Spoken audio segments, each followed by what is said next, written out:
Right now we're in what I call the ancient Roman Colosseum stage.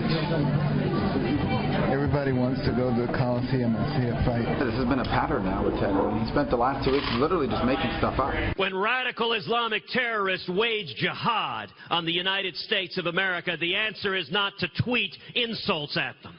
This guy, Cruz, comes out, well, I don't think he's going to win. This guy is so strident and so nasty, he's going to lose every single state.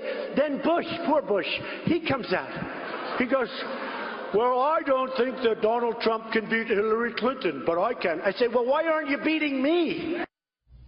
Some of the sights and sounds from South Carolina, and actually we can take a live look in Beaufort, South Carolina, a forum ongoing. Donald Trump talking about the war, talking about ISIS. Just a moment ago said that 9/11 would not have happened if I were president. As you take a look at the latest polls out of South Carolina, the average of recent polls, the RCP average, you see Donald Trump up significantly. However, a caveat here, most of these polls happened before the debate, at least a part of them. We expect different polling numbers, or at least new polling numbers, in the next day or so. We'll have our own Thursday morning. Let's bring in our panel. Syndicated columnist George Will, editor-in-chief of LifeZette, Laura Ingraham, and David Gregory, former moderator of NBC's Meet the Press and author of the book, How's Your Faith?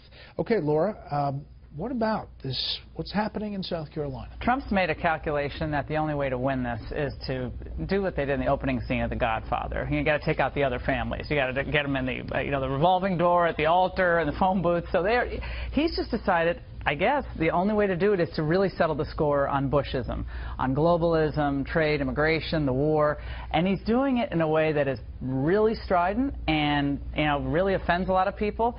But I guess he's banking on the fact that there's just not all that much affection for the policies of the Bushes, but a lot of affection maybe for the personality, the people, the patriotic side of the Bushes.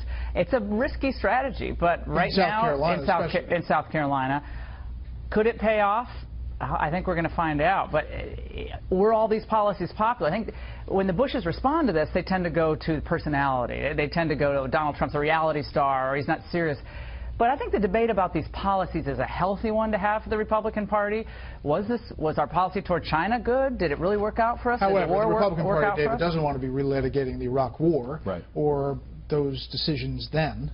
No, they don't. But the truth is that in a kind of ugly way within the party, Trump is forcing a debate that a lot of people are not having, which is, and I don't think he's putting it very elegantly, but what are the leadership lessons of the Iraq War?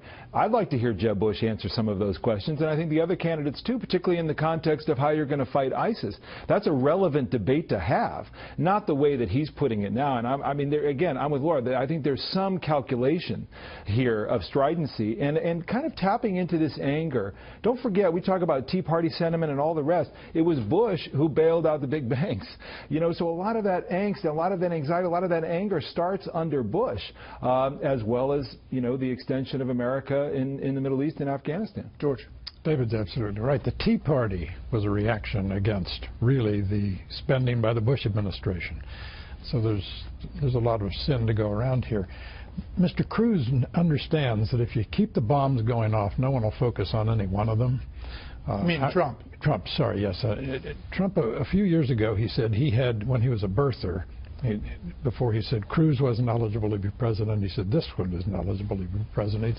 He says, I have investigators in Hawaii, and they're finding amazing things. Well, he never told us what they were because he'd gone on to something else by then.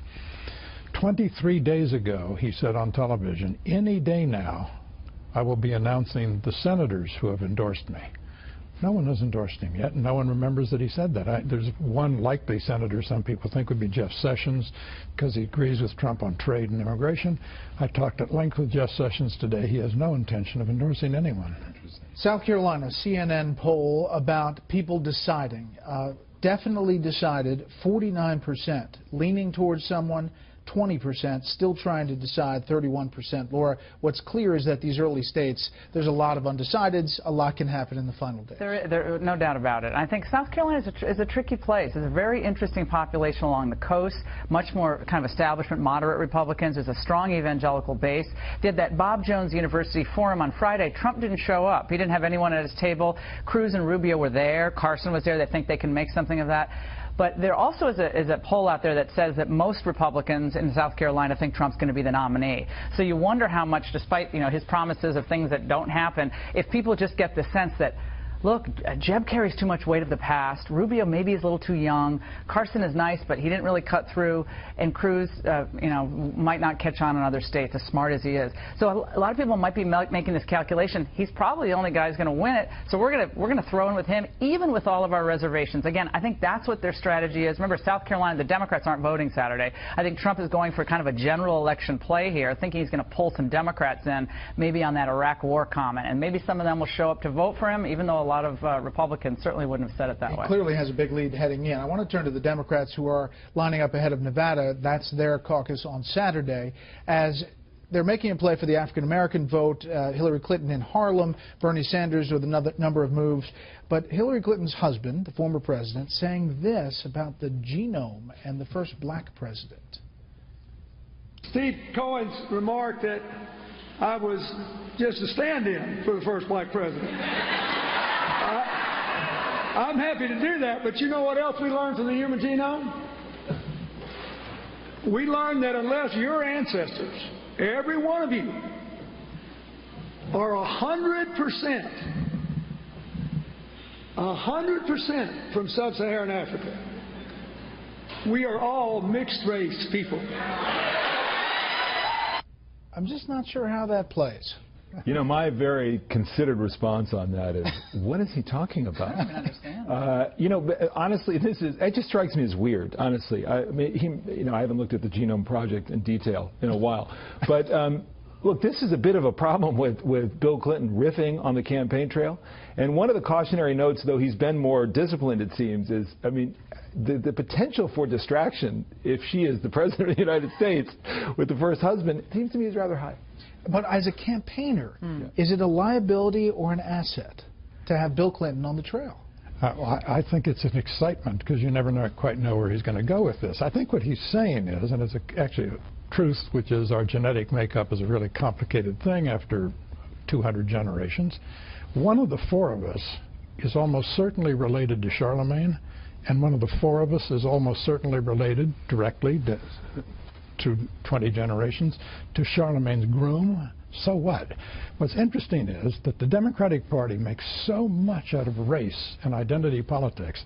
To have him come out and say, well, by the way, race is a pretty blurry concept. And it doesn't really fit on a bumper sticker, Lauren. No, it doesn't. I agree with David. I don't really even understand why he thought bringing that up there is going to help Hillary. Remember back in South Carolina in 2008, he made that comment about this is the biggest fantasy ever, paraphrasing about Obama. Hillary today was in Harlem and gave a speech about race, very emotional.